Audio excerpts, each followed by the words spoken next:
Bom dia, gente.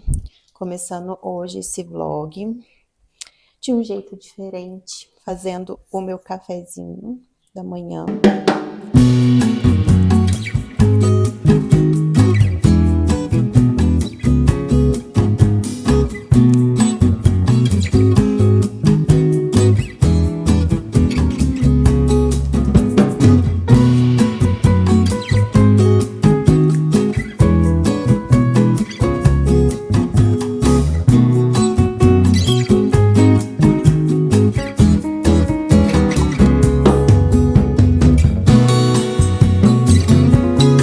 Eu acabei de chegar da academia.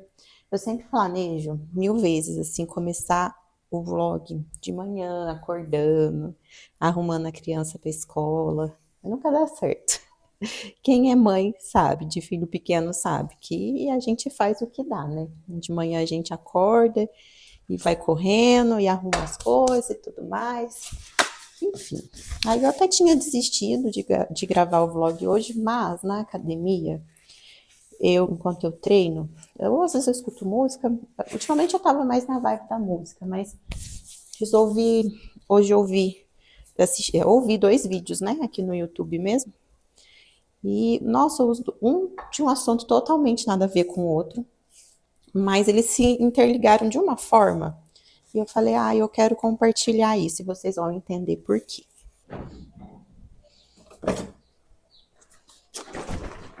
Vou fazer meu cappuccino. Eu já passei a receita dele lá no Instagram, mas aqui eu ainda não passei. Então eu vou ensinar vocês. Uma caneca de leite.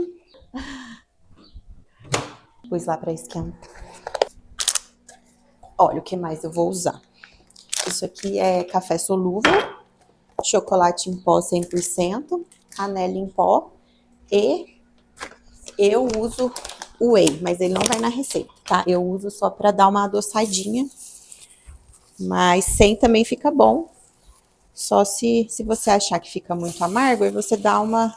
Esse whey que eu comprei, muito doce, então dá uma quebrada nesse amargo aí.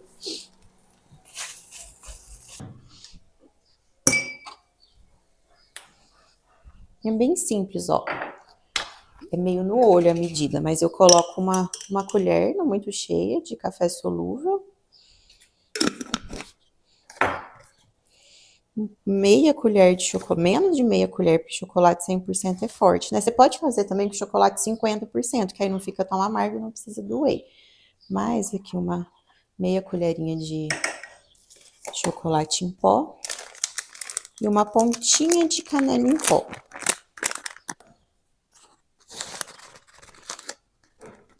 Bem pontiquinho.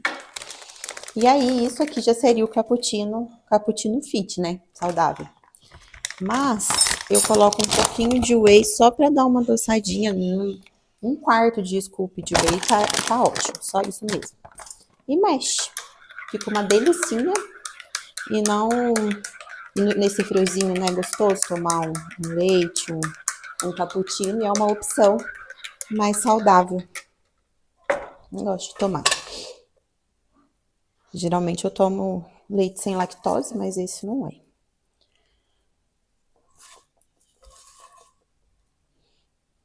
Gente, é tanto ovo que eu falo que, na verdade, eu tô comendo ovo com pão e não pão com ovo. Ai, ai. Vocês aceitam?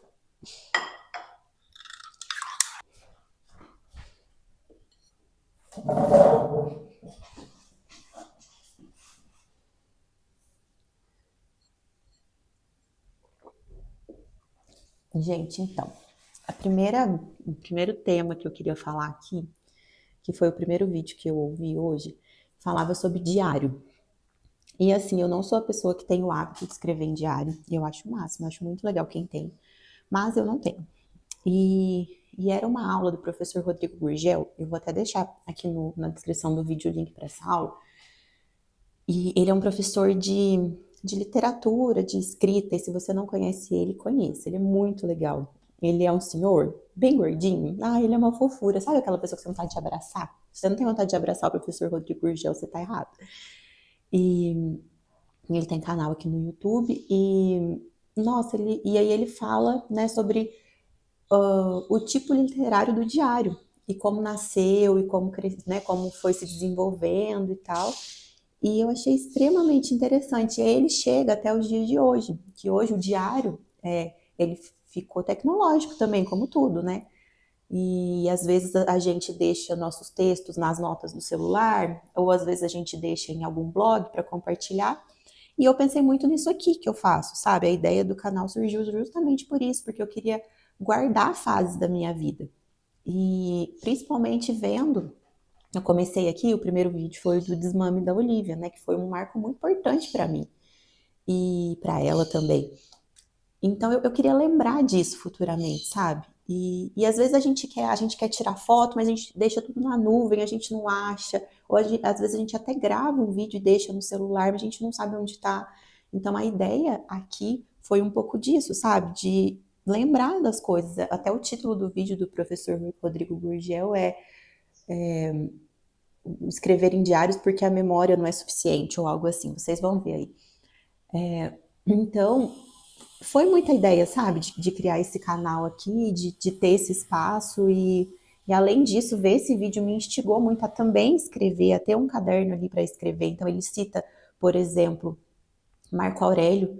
A gente tem as Meditações de Marco Aurélio, que é um livro muito famoso, né, que são pequenas frases, textos curtinhos assim que Marco Aurélio usa. E no caso dele, ele não usa tanto assim como um diário para retratar os dias dele, mas assim para observações que ele quer manter e passar para frente, né? Então são as Meditações de Marco Aurélio. E a gente tem também, ele cita, né, o professor Rodrigo Gurgel cita os diários devocionais, que é uma prática que eu tenho mais ou menos, porque eu gosto de fazer devocional e anotar, mas eu limito as minhas anotações ao texto bíblico que eu li. E interessante a gente acrescentar, né, memórias e, bom, hoje aconteceu isso ou tal coisa, e é interessante também a gente superar essa questão do diário como algo adolescente, né? Como algo de adolescente, romântico e tudo mais. E assim, mais interessante do que também gravar, porque eu acho que aqui a gente consegue ter um pouco disso gravando e publicando esses vídeos, mas a escrita, ela é mais pessoal, porque tem coisas que a gente não vai expor na internet, né? E escrever é muito legal, porque a gente organiza os pensamentos, né? Gravar vídeo também. Às vezes eu chego aqui para falar uma coisa, principalmente em vlog, que não tem pauta, né? Eu ligo a câmera e começo a falar. E eu vejo que um assunto vai se organizando na minha cabeça. Então é como se a gente estivesse nos estudando, né? Entendendo nós mesmos. E eu achei muito legal essa questão dos diários e essa ligação assim do que hoje é um pouco disso aqui, né? Os vlogs e outros canais no YouTube, também Instagram e outras redes, porque a gente vai registrando o que a gente é nesse momento, né? E depois a gente olha lá na frente, a gente vê os vídeos antigos e fala, nossa, eu nem penso mais assim, mas essa pessoa fui eu. E eu achei muito bacana isso. Então, ele usou uma frase que ele falou assim, que escrever em diário é para quem tem coragem. Coragem de registrar quem você é, de registrar seus sentimentos, seus sofrimentos. E é um pouco disso, né? A gente ter coragem, porque quando a gente para pensar nesse mundo que ele é tão rápido, que é tudo, né? As coisas passam tão rápido e ao mesmo tempo que a gente está vendo um vídeo que nos emociona, a gente rola a tela e tá vendo um vídeo engraçado. Então, assim, nada se mantém. E quando a gente senta, seja para escrever no próprio celular, seja para escrever no papel, seja para gravar, a gente está remoendo aquilo que a gente está vivendo, a gente está refletindo um pouco mais. E quando a gente para, a gente guarda aquilo, né? Não é a mesma coisa que passar ou um pensamento passa na nossa mente, eu pensei tal coisa. Nossa, interessante. Podia ser isso com esses vídeos que eu assisti, né? Eu achei legal, achei interessante, mas eu podia deixar passar. E certamente eu não lembraria deles até o final do dia. Mas como eu gravei esse vídeo, eu tô aqui falando com vocês, ou se eu tivesse escrito isso num papel, isso ia reverberar dentro de mim. Então é muito legal, né? Achei muito interessante e eu queria compartilhar com vocês um pouquinho dessa reflexão. Mas em breve tem mais uma reflexão que já é um outro ponto que também pensei hoje, né? Ouvindo o vídeo na academia, foi algo que também me marcou. Mas primeiro eu vou tomar um café, vou tomar um banho, dar uma varrida na casa, me preparar para trabalhar e aí eu volto aqui para falar com vocês de novo. Banho tomado, chão varrido, café tomado e agora é a hora de começar a trabalhar. Mas antes, eu vim aqui falar com vocês sobre o segundo ponto, que apesar de não ter uma ligação direta com o que a gente conversou mais cedo, vai ter uma ligação. E o que que é? É sobre o livro de Provérbios. A gente, quer dizer, eu, que estou atrasada, terminei a leitura de Provérbios essa semana, esse final de semana agora. Hoje é terça, né? Então, acho que foi lá no sábado ou no domingo, eu terminei a leitura de Provérbios. E a leitura de Provérbios, se a gente não entende bem o que a gente está lendo, ela pode ser um pouco confusa. Por quê? Porque o livro de Provérbios é um livro de sabedoria, certo? Assim como o Eclesiastes, Cantares e o livro de Jó. E o que isso quer dizer? Os provérbios que estão ali, eles são um direcionamento, um caminho para a sabedoria, mas eles não são leis. A gente tem as leis bíblicas, né? A gente tem as leis, tem os mandamentos, tem tudo aquilo que são leis mesmo. Mas provérbios, ele não é algo para ser levado ao pé da letra. Vamos ver se eu vou conseguir me fazer explicar. Mas de qualquer forma, eu vou deixar o vídeo que eu assisti também aqui nos comentários, porque lá o Paulo On, que é o pastor que está falando sobre provérbios, ele explica com maestria. Provérbios é um caminho. Por exemplo, ele usa um dito do Senhor dos Anéis lá para explicar isso, falando que atalhos sempre levam a caminhos mais longos. Ou algo assim, agora não tenho certeza. Mas quer dizer que sempre que você pegar um atalho vai dar algum problema? Não, mas é um dito, é um ditado, né? Quando a gente pega ditados populares nossos, né, hoje em dia, água mole pedra dura, tanto bate até que fura. É um ditado, né? É algo assim. E os provérbios, eles são isso, eles são um caminho de sabedoria, mas não quer dizer que o que está lá vai acontecer. Por exemplo, existe um texto muito famoso lá, principalmente na nossa comunidade materna, que diz: ensina a criança no caminho em que deve andar, e ainda quando for velho, não se desviará dele. Isso é uma promessa que toda mãe que ensinar o filho no caminho correto, o filho vai seguir o caminho correto? A gente tem aí 1 milhão de histórias para provar o contrário, né? Muitas pessoas que os pais e as mães ensinaram no caminho do bem, no caminho de Deus, e o filho se desviou. Mas quer dizer então que eu vou ensinar, não vou ensinar meu filho? Não. Todo aquele que segue o caminho correto, a gente também tem exemplo contrário, né? Muitos filhos de famílias desestruturadas, mas que seguiram o caminho bom. Mas qual que é a regra geral? Ensina seu filho no caminho em que ele deve andar. Ensina seu filho nos caminhos do Senhor. Porque as chances dele se desviar lá na frente vão ser menores se ele crescer tendo a sabedoria ali esculpida no coração dele. Conseguiram entender? Provérbios é isso. E aí, quando a gente lê, ainda mais, né? Quando a gente lê o livro de Provérbios em conjunto com os demais livros de sabedoria, a gente tem uma perspectiva melhor. Como, por exemplo, o livro de Provérbios é muito usado hoje na teologia coach para falar sobre se você der os seus dízimos, se você contribuir, se você fizer isso e aquilo, você vai prosperar. Mas será? Se a gente lê o livro de Provérbios em consonância com o livro de Jó, se você não conhece a história de Jó, te convido a ler. É um livro muito legal, mas é um livro também difícil de interpretar. Não de ler, a leitura é tranquila, mas assim, é um livro que deixa a gente com muitas incógnitas. Por quê? Porque Jó era um homem bom, é um homem que buscava Deus, ele orava pelos seus filhos, ele jejuava, ele oferecia sacrifícios, ele era um homem próspero, ele tinha tudo. Então, se a teologia, né, coach ou da prosperidade de hoje olhar para Jó, parece que assim, eles não leem o livro de Jó, né? Mas enfim, Jó era um homem muito próspero. Mas, por uma providência divina, Deus entendeu por tirar tudo de Jó. E Deus tirou seus filhos, Deus tirou seus bens, Deus tirou seus animais, Deus tirou seus servos, e Deus tirou tudo, tirou a saúde de Jó. E Jó ficou Jó ficou na amargura. E a gente não tem respostas. Se você ler o livro de Jó, você vai ver que, né, Jó vai dialogar com seus amigos, eles vão tentar consolar Jó, trazer justificativas, mas a gente não encontra respostas. Ao final, Jó vai dialogar com o próprio Deus. E Deus também não dá resposta para o sofrimento de Jó. Deus traz outras questões. E ao final, Jó, ele compreende que a sabedoria de Deus é mais alta que a sabedoria dele. Então não cabe a ele, não cabe a nós entender o porquê das dores, o porquê das dificuldades. Enfim, esse é o livro de Jó.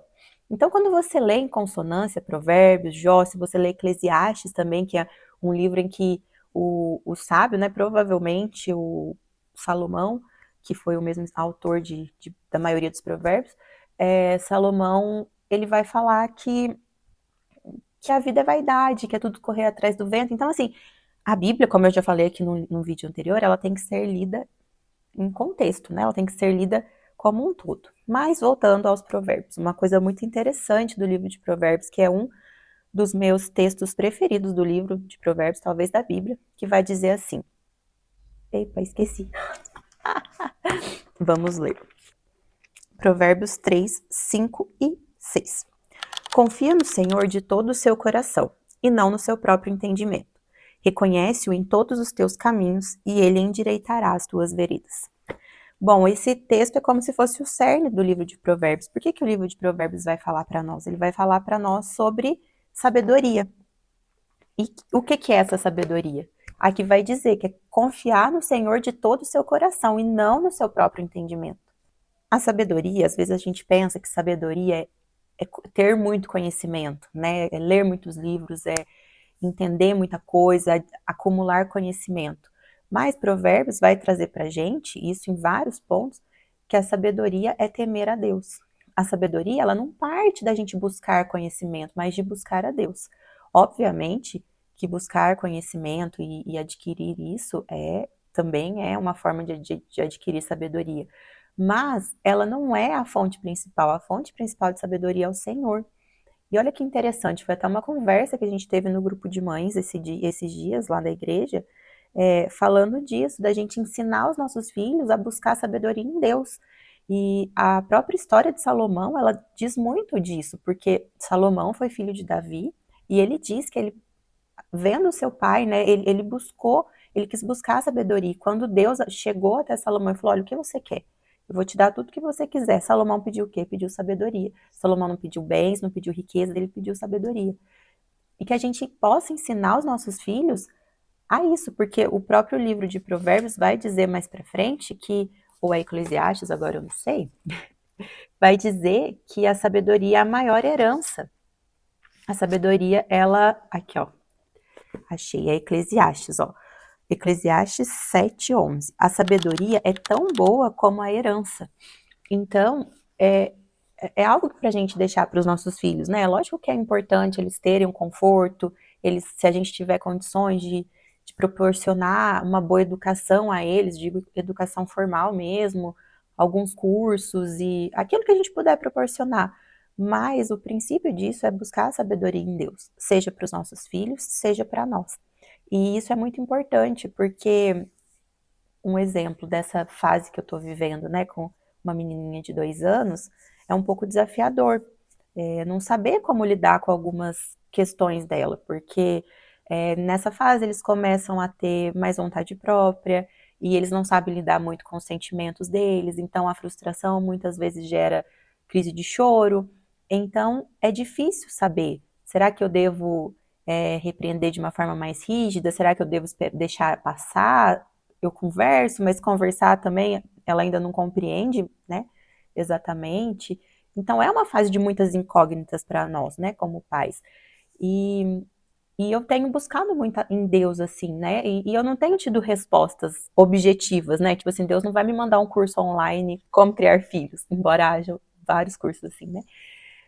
Deus não vai me mandar algo direto, mas eu busco em Deus, e eu sei que Deus tem respondido, eu sei que em momentos, assim, desafiadores, Ele tem me dado paciência, coisa que eu não tinha muito, e Ele tem me dado paciência para lidar com isso, e eu tenho buscado para também não ser uma mãe displicente, né, e, e é diferente quando a gente busca sabedoria em Deus. É lógico que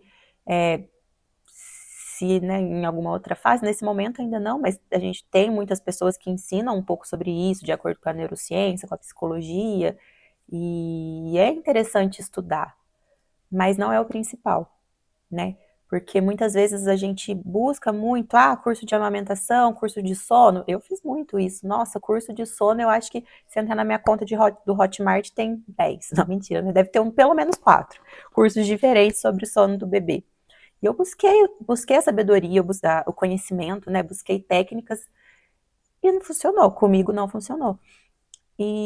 Mas eu também busquei a Deus, sabe? Então, assim, a importância da gente buscar sabedoria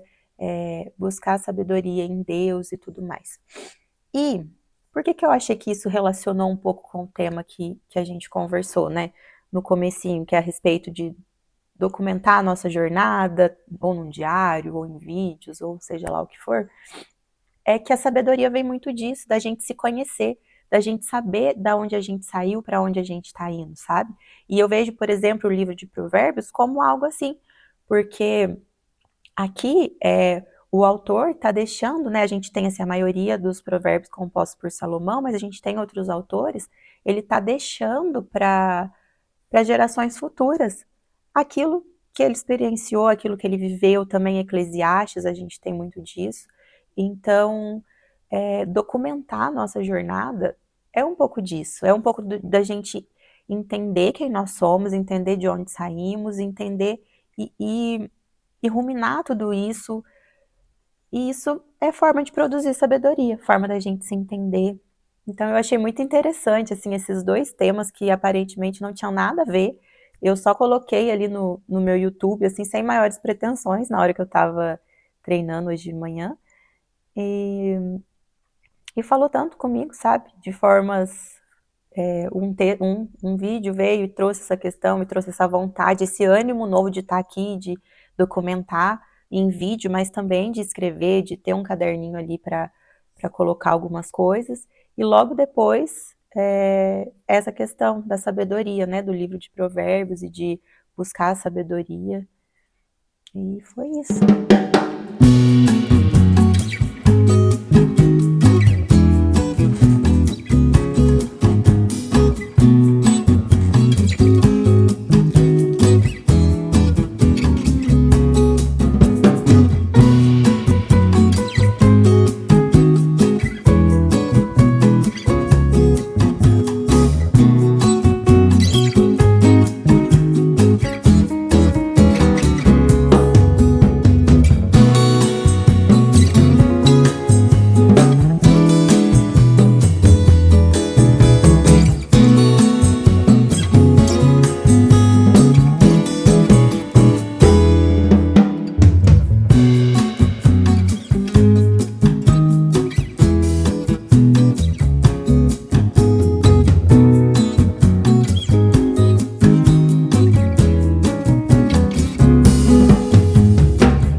Dá um beijo na mamãe.